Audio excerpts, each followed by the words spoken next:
জিকাটো তো আমি নিশ্চিত আমি জিকিম। আমাৰ এনডিএৰ প্ৰাৰ্থী UPPL দলৰ ফালৰ পৰা যাক আমি আগবঢ়াইছোঁ তেখেত আমাৰ চিল্লিৰ বিধায়ক জয়ন্ত বসুমতাৰী ডাঙৰীয়া 100% জিকিব।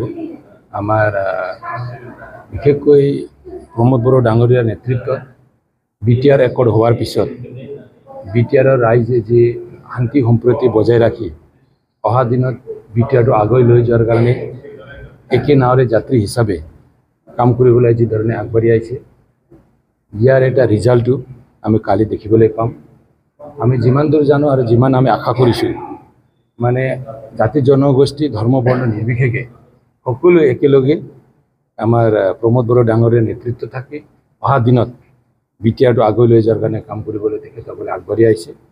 আৰু ইয়াৰ ৰিজাল্টটো অহাকালি যি আমি আজি প্ৰায় 1.5 মাহ ধৰি যি নিৰ্বাচনৰ প্ৰক্ৰিয়াটো ভাৰতবৰ্ষত চলি আছে 1 তাৰিখত শেষ হৈ গ'ল।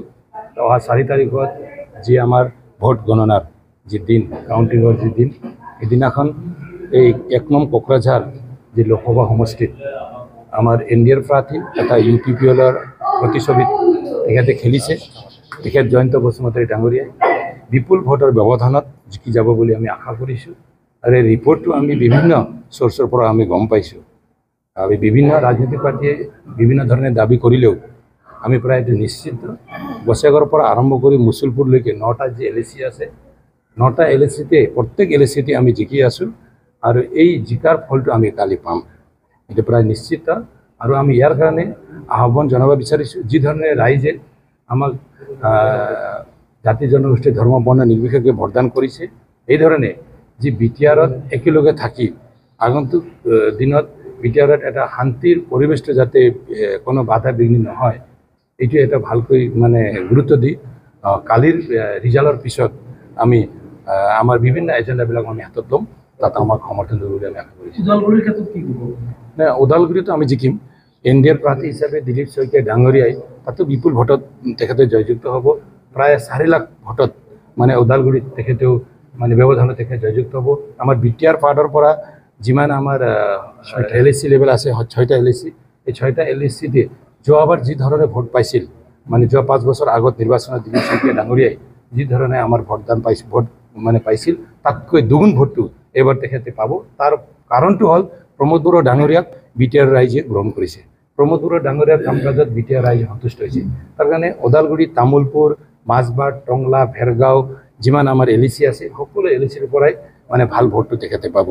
তো ইয়াৰ ওপৰত এটাই কথা মানে আজিৰ দিনত মানে দেশৰ প্ৰধানমন্ত্ৰী নৰেন্দ্ৰ মোদী ডাঙৰীয়াক আকৌ ভাৰতৰ তৃতীয়বাৰ প্ৰধানমন্ত্ৰী বনোৱাৰ কাৰণে ভাৰতৰ প্ৰায় 80% মানে জনগাঁথনিয়ে বা জনগণে বা আমাৰ মানুহে তেখেতক প্ৰধানমন্ত্ৰী হিচাপে বিচাৰিছে। এই গতিকে অসমৰ পৰা আৰম্ভ কৰি ৱেষ্ট বেংগলৰ পৰা আৰম্ভ কৰি বিহাৰ ৰাজস্থান যিমানেই হওক সকলো ঠাইৰ পৰাই তেখেতক ভোটদান কৰিছে। আৰু আমাৰ BTR ৰাইজেও প্ৰমোদ বড়ো ডাঙৰীয়া অসমৰ মুখ্যমন্ত্ৰী মহোদয় আৰু ভাৰতৰ প্ৰধানমন্ত্ৰীক চাই ভোটদান কৰিছে বুলি আমি ভাবিছোঁ।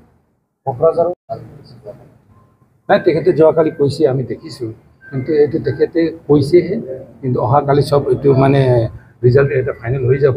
আমি কোনোবা এজন ব্যক্তিক টাৰ্গেট কৰি কোৱা নাই কিন্তু BPFক ৰাইজে ভোট দিয়া নাই। মুষ্টিমেয় তেখেতসকলৰ কেইজনমান ৱাৰ্কাৰসকলে তেখেতক ভোট দিছে নিদিয়া নহয় কিন্তু আজিৰ দিনত BPFটো এটা মানে কামত নলগা এটা দল নিচিনা হৈ আছে। গতিকে অহা দিনত BPF আৰু প্ৰায় মানে BPFৰ অস্তিত্ব নাইকিয়া হৈ যাব কালিৰ পিছত। আপোনালোকে চাব কালি মই এইটোৱে কৈছোঁ প্ৰথমতে কৈছোঁ BTRৰ সকলো জাতি জনগোষ্ঠীয়ে একেলগে প্ৰমোদ বড়ো ডাঙৰীয়াক সমৰ্থন কৰি ট্ৰেক্টৰ ছবিত ভোটদান কৰি দেশৰ প্ৰধানমন্ত্ৰী হিচাপে নৰেন্দ্ৰ মোদী ডাঙৰীয়াক বনোৱাৰ কাৰণে আমাৰ জয়ন্ত বসুমতাৰী ডাঙৰীয়াক বিপুল ভোট দিছে। আৰু এই বিপুল ভোটৰ ব্যৱধানত ট্ৰেক্টৰ ছবিয়ে এনডিএৰ প্ৰাৰ্থী জয়ন্ত বসুমতাৰী ডাঙৰীয়াই জিকি যাব এইটো প্ৰায় নিশ্চিত। Thank U.